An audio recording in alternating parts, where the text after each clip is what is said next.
You ask Tiger to calculate. This deals with linear inequalities with one unknown. The final result is a smaller than -24. Let's solve it step by step. Isolate the a. Multiply both sides by 12.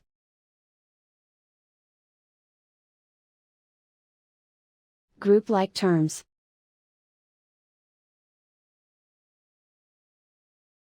Multiply the coefficients.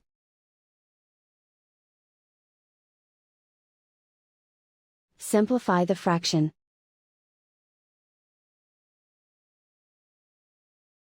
Simplify the arithmetic.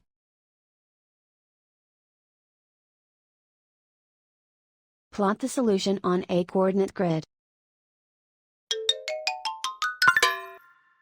And so the final result is a smaller than -24.